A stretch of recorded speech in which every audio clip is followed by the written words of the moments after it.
The moment I unlocked my door, I knew. It wasn't the sound of breaking glass or the chaos of a robbery. It was worse. It was the warmth. I walked into my Seattle apartment, soaked from the rain, and the air smelled like my mother's vanilla perfume. The lamp in the corner was on, casting a warm, amber light that I never used. And there, on the stove, a pot was simmering. I stood frozen, water dripping from my coat onto the hardwood. This wasn't a break-in by a stranger. A stranger takes your things and leaves. This was a claim. My stomach dropped as I realized the terrifying truth. I wasn't coming home. I was walking into a space that someone else had decided was theirs. Before we go deeper into this nightmare, I want to ask, drop a comment and let me know where you're listening from and what time it is for you right now. I'd love to know who's standing with me in this community. My name is Alyssa, and for the last 6 years, I have been a medical illustrator. My job requires the kind of precision that most people find exhausting. I spend hours rendering the exact curvature of a human spine or the delicate branching of a nervous system. One slip of the hand, one incorrect shadow, and the entire diagram is useless. My world is built on silence, focus, and absolute control. My family, however, is built on noise. I lived, in a sleek, modern apartment overlooking Puget Sound. It has floor-to-ceiling windows, gray slate floors, and zero clutter. To me, it was a sanctuary. To my family, it was an amenity. It started slowly. My younger sister, Brittany, is 26 and a lifestyle vlogger. That's what she calls it. Mostly, she films unboxing videos and makeup tutorials. She lives in a shared house with 3 roommates and bad lighting. So, naturally, she started showing up at my place. The light is just better here, Alyssa, she'd say, already setting up her ring light in my living room while I was trying to work in the office. I would come out for water and find my anatomical models moved. A $3,000 resin skull used for reference would be sitting on the coffee table with a pair of sunglasses on it because Brittany thought it looked edgy for her thumbnail. Don't touch my work, I'd say, my voice tight. Relax, Lissa. I put it back. You're so uptight. Then there was my mother, Susan. Susan doesn't have boundaries, she has concerns. She didn't visit me, she inspected me. She had a key, for emergencies, I was told.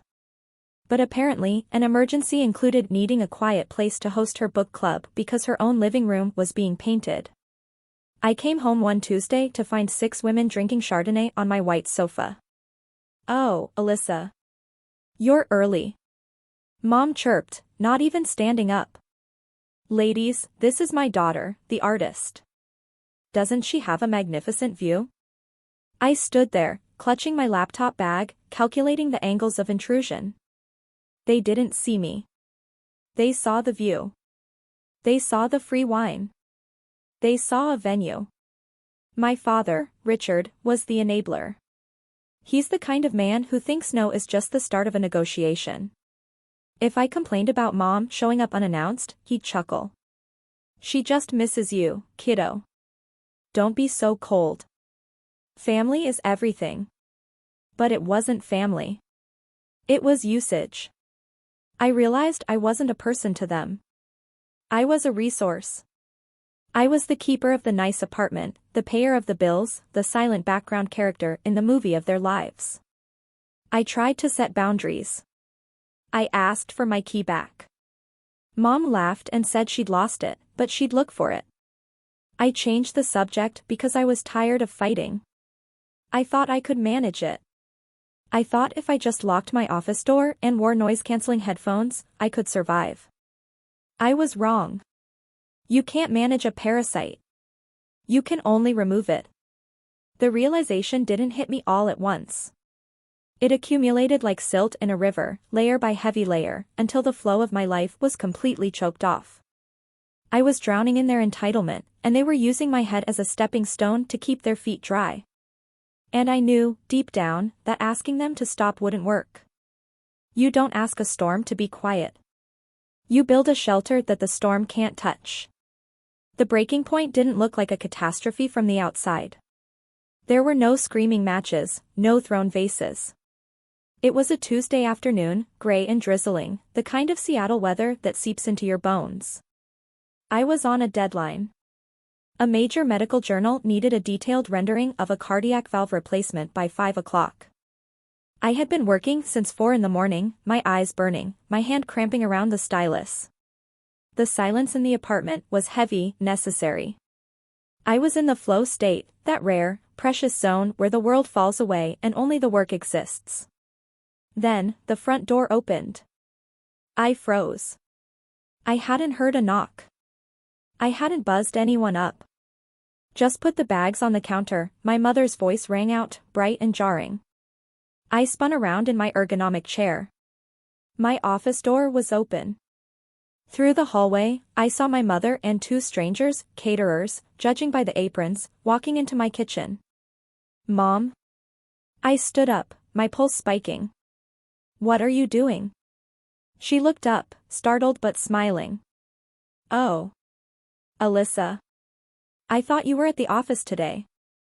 I work from home, Mom. You know this. Who are these people? It's just a little luncheon for the charity board, she said, waving a hand dismissively as the caterers began unpacking trays of sandwiches. Our venue had a pipe burst, and I told them, well, my daughter has this stunning place right downtown, and she's never there during the day. I am here, I said, my voice trembling. I am working. I have a deadline in 3 hours. Well, just close the door, honey. We'll be quiet. You won't even know we're here. She turned her back to me and started directing the caterers. Move those books, please. We need space for the mimosa bar. My mind was screaming at me to kick them out. Tell them to leave. Throw the sandwiches in the trash. Call security. But I couldn't move. My feet felt heavy, anchored to the floor. I watched them dismantle my sanctuary, moving my things, claiming my space, and I just stood there. Why couldn't I speak? Why couldn't I just say get out? It was the invisible chain. I realized in that moment that I wasn't weak. I had been trained. Since I was a child, my family had conditioned me to believe that my boundaries were offensive. Every time I said no, I was punished with guilt, with silence, with accusations of being cold or ungrateful. Over years, decades even, I had learned that resistance was futile. It was easier to just let them have their way and wait for them to leave. It's a psychological state called learned helplessness. It's like an elephant tied to a small wooden stake.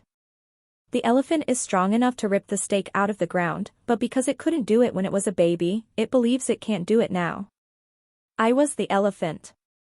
And my mother was the stake. But as I watched a stranger place a wet champagne bottle on my grandmother's antique side table without a coaster, something snapped. The chain wasn't real. The door was unlocked. I just had to walk through it. I didn't yell. I didn't make a scene. I simply turned around, walked back into my office, and closed the door. I put on my noise-canceling headphones. I finished my rendering. I sent the file at 4:58. And then, I opened a new tab on my browser. I didn't search for how to set boundaries with toxic parents. I searched for luxury high-security apartments Seattle. I wasn't going to fight them anymore. Fighting implies they have a right to be in the ring. I was going to disappear. The hunt was surgical. I treated it like a project. I needed criteria, security. Anonymity. Distance. I found it the next day. The Vantage. It was a fortress of glass and steel on the edge of Belltown. The building required a key fob just to enter the lobby, another for the elevator, and a biometric scan for the unit itself. The concierge, a man named Marcus with a military posture, told me flatly, "We do not accept unexpected guests. If they aren't on the list, they don't get past the desk." It was perfect. It was cold, sterile, and safe. I signed the lease within an hour. The rent was astronomical, 40% more than I was paying now, but I looked at it as a security tax. The move had to be a ghost operation. I knew if my mother saw a single box, the guilt trip would be nuclear. Why are you leaving? Don't you love us? Is this about the luncheon? I couldn't handle the noise. I needed silence. So, I hired a company that specialized in executive relocations. I paid extra for a night move. At 2 o'clock in the morning on a Tuesday, a black unmarked truck pulled into the alleyway behind my building. The rain was coming down in sheets, masking the sound of the dolly wheels on the pavement. The movers were efficient and silent. They wrapped my furniture in dark blankets and whisked it away. I packed my clothes into black trash bags to look like garbage, just in case a neighbor saw. I left nothing behind. Not a note. Not a forwarding address. I stood in the empty living room of my old apartment. The hardwood floors gleamed under the streetlights. This place had been beautiful, but it had been compromised. It was a burnt location. I placed the keys on the kitchen counter. Next to them, I left a check for $6,800, the penalty for breaking my lease. It was a painful amount of money, months of savings, but as I wrote the check, my hand didn't shake. It felt like buying my freedom. I knew my parents had a copy of the key. Mom had lost hers, but I knew she had lied. She still had it. And Brittany probably had one too. Let them have it. Let them have the key to an empty box. I walked out into the rain, got into my car, and drove to the Vantage. When I swiped my new key card at the gate, a heavy steel door slid open. I drove into the underground garage, the door clanging shut behind me with a finality that echoed in my chest. I took the elevator up to the 24th floor. My new apartment was empty, echoing, and smelling of fresh paint. I sat on the floor by the window, looking out at the city lights blurred by the rain. My phone was in my pocket. I turned it off. For the first time in 28 years, no one knew where I was. I was a ghost. And the silence was expensive, earned, and absolutely exquisite. I fell asleep on the floor, wrapped in my coat, and it was the best sleep of my life. For 3 days, I existed in a vacuum. I unpacked my boxes slowly. I arranged my anatomical models on shelves that no one else would touch. I made coffee and drank it while staring at the gray water of the Sound, knowing that the doorbell would not ring. But you cannot ghost a narcissist without consequences. On Friday morning, I turned my phone back on. It vibrated so hard against the table it sounded like an angry hornet. The notifications cascaded down the screen in a blur. 47 missed calls. 82 text messages. 12 voicemails. I watched them roll in, detached, like a scientist observing a reaction in a petri dish. The first messages were confusion. Mom, heading over to drop off some mail. Be there in 10. Brittany, hey, can I use the place to film a get ready with me on Saturday? Need the natural light. Then, the confusion turned to irritation. Mom, where are you? I'm knocking. Your car isn't here. Dad, Alyssa, call your mother. She's worried. Then, the panic. Mom, I used my key. The apartment is empty. Alyssa? Where is your furniture? Did you get robbed? Brittany, WTF? Did you move? Without telling us? And finally, the rage. Mom, how dare you? How dare you do this to us? We are your family. You sneak away in the night like a criminal? You are selfish and cruel. Dad, this is a new low, even for you. Your mother is crying. Call us immediately. Brittany, you ruined my schedule. I needed that space today. You're such a bitch. I read the texts, and I felt a strange, cold calm. I didn't feel guilty. I felt validated. There is a concept in behavioral psychology called the extinction burst. It happens when you stop reinforcing a behavior. If you stop giving a toddler candy when they scream, they don't just stop screaming. First, they scream louder. Much louder. They escalate. They throw things. They try every tactic that used to work, but with maximum intensity because their brain is panicking. The supply has been cut off. I must re-establish control. My family was in their extinction burst. They weren't worried about my safety. If they were worried, the texts would be about police reports or hospitals. No, the texts were about them. Mom was insulted. Brittany was inconvenienced. Dad was annoyed that he had to deal with Mom's emotions. They were screaming because the appliance had unplugged itself. I didn't reply. I didn't offer an explanation. I didn't apologize. I simply blocked Brittany. I blocked my dad. I set my mom's contact to do not disturb so I could save the messages as evidence, but not hear the notifications. I went to the kitchen and made a sandwich. I sat by the window and watched the rain. I thought the worst was over. I thought they would scream themselves out and eventually go silent. I was wrong. The extinction burst wasn't over. It was just beginning. And because I wasn't there to absorb their rage, they were about to direct it at the only thing they could still access, my old apartment. The call came on Sunday afternoon. I was sketching a humorous bone, enjoying the way the light hit the graphite, when my phone buzzed. It was an unknown number. I hesitated. My stomach tightened. Was it them? Using a different phone? I answered, keeping my voice neutral.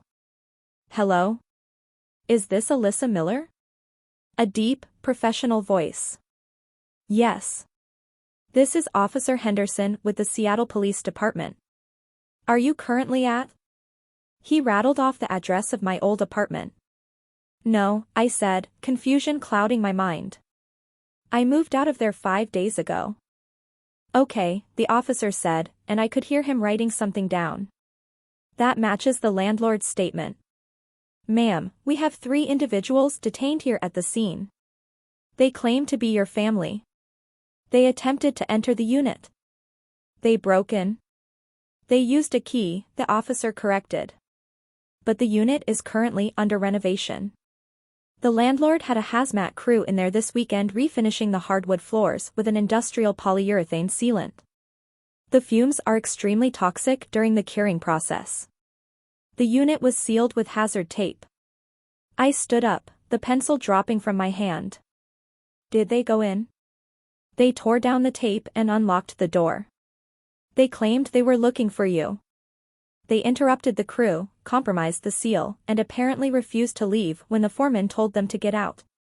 They inhaled a significant amount of fumes before we arrived. EMS is checking them out now for chemical irritation, but they're going to be fine. However, the landlord is pressing charges. Trespassing. And the renovation company is claiming damages. They have to strip the floor and start over because the seal was broken before it cured. It's looking like about $12,000 in damages. I sank onto the floor. It was almost poetic. They had broken into the one place they thought they owned, my home, only to find it toxic. Literally toxic. They had ignored the locked door. They had ignored the hazard tape. They had ignored the fact that I wasn't there. Their entitlement was so absolute that they walked straight into a poison cloud because they couldn't conceive of a world where they weren't allowed to enter. They're claiming it was a misunderstanding, the officer said. They said they have a right to be there because they're family. We need you to come down to the station to give a statement. We need to confirm that you did not give them permission to be there. I didn't, I said, my voice hard. I surrendered my keys.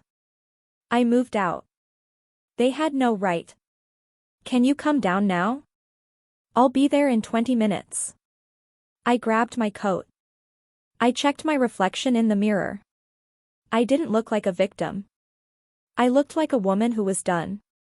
I drove to the precinct in the rain. The windshield wipers swished back and forth, a metronome counting down to the final confrontation. This wasn't just a family dispute anymore. This was the law. And for the first time in my life, the law was on my side. The precinct smelled like stale coffee and floor cleaner. The fluorescent lights buzzed overhead, harsh and unforgiving. I saw them as soon as I walked in. They were sitting on a metal bench in the holding area, looking small and miserable. My mother's eyes were red and swollen, tears streaming down her face. She was coughing into a tissue. Brittany looked like a raccoon, her mascara smeared halfway down her cheeks, her expensive yoga pants ruined by some kind of residue. My father sat with his head in his hands, his face flushed a deep, angry crimson. When Mom saw me, she launched herself off the bench. "Alyssa," she shrieked, her voice raspy from the fumes. "You tried to kill us." Officer Henderson stepped between us, his hand raised. "Ma'am, sit down." She knew. Mom pointed a shaking finger at me. She moved out and didn't tell us, and she knew that apartment was a death trap. We could have died in there. I stood behind the waist-high partition that separated the public lobby from the holding area. It was a glass wall, invisible but solid. "I didn't know you would break in," I said calmly. "I didn't know you would ignore hazard tape. I didn't know you would try to enter a home that isn't mine anymore. We were looking for you." Dad roared, standing up. "We were worried sick." "No, you weren't," I said. "You weren't worried. You were mad. I read your texts. We are your parents." Mom sobbed. "We have a right to know where you are." "No," I said. "You don't." Officer Henderson looked at me. "Ms. Miller, did you give these individuals a key?" "No," I said clearly. "I surrendered my keys to the landlord. My mother told me she lost hers months ago." She lied. She kept an unauthorized copy. The officer turned to my parents. "That's unauthorized entry. Burglary tools, technically. We just wanted to see if she was okay." Brittany whined. "This is insane. Alyssa, tell them to let us go." I dissected my sister's expression. I analyzed the parents who had raised me to be a doormat. And I realized something profound. This was a narcissistic injury. They weren't grieving me. They weren't crying because they missed my laugh or my company. They were crying because they had lost their control. They were grieving the loss of a resource. I was the toaster that had walked away. I was the mirror that had stopped reflecting their image. Their rage wasn't love. It was the panic of an owner losing their property. "I can't tell them to let you go," I said. "The landlord is pressing charges. It's out of my hands." "You can pay for it," Dad said, his eyes narrowing. "You have savings. You can pay the damages." $12,000, Alyssa. "We don't have that." "I don't have it either," I lied. "I spend it on my new security deposit. And even if I did, I wouldn't pay it." "You broke it. You bought it." My mother gasped. "You would let your own father go to court? You would let us be sued?" "I would let you face the consequences of your actions," I said. "Yes." Officer Henderson placed a clipboard on the counter. "Ms. Miller, given the history of harassment you described, we can attach a no-contact order to the trespassing report. It would mandate that they stay away from your new residence and place of work." I looked at the clipboard. I looked at my family. "Do it," I said. My mother wailed. It was a theatrical, desperate sound. But I felt nothing. I signed the paper. The scratching of the pen was the loudest sound in the room. "You're dead to us," Dad spat as the officer led them away to be processed. "I know," I said softly. "I have been for a long time. You just didn't notice until I stopped being useful." I watched them disappear down the hallway. I didn't cry. Tears belong to people who are grieving a loss, and I was celebrating a removal. I felt a massive, crushing weight lift off my shoulders, leaving me light enough to fly. I drove back to the Vantage in silence. The rain had stopped, leaving the city slick and glittering under the streetlights. I parked in my secure garage. I rode the secure elevator. I scanned my biometric thumbprint at my door. Click. Whir. Thud. The locks engaged behind me. My apartment was dark and cool. I walked to the window and looked out at the sound. A ferry was crossing the water, a tiny island of light in the blackness. I was alone. For years, I had been terrified of this feeling. I thought being alone meant being unloved. I thought it meant failure. But standing there, in the fortress I had built with my own money and my own courage, I realized that solitude wasn't emptiness. It was space. It was space to breathe. Space to work without interruption. Space to leave a glass of water on a table and know it would be there when I came back. My phone was still blowing up, cousins, aunts, flying monkeys sending messages of guilt and confusion. I opened the settings. I changed my number. It took 5 minutes. I put the phone down on the counter. The silence in the room was absolute. It wasn't lonely. It was expensive.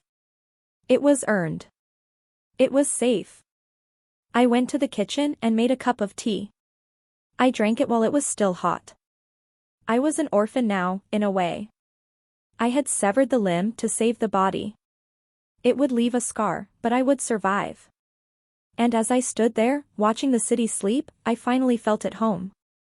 If you've ever had to build a fortress just to hear your own thoughts, you aren't alone. Share your story of breaking free in the comments below, and subscribe if you want more stories about finding the strength to walk away.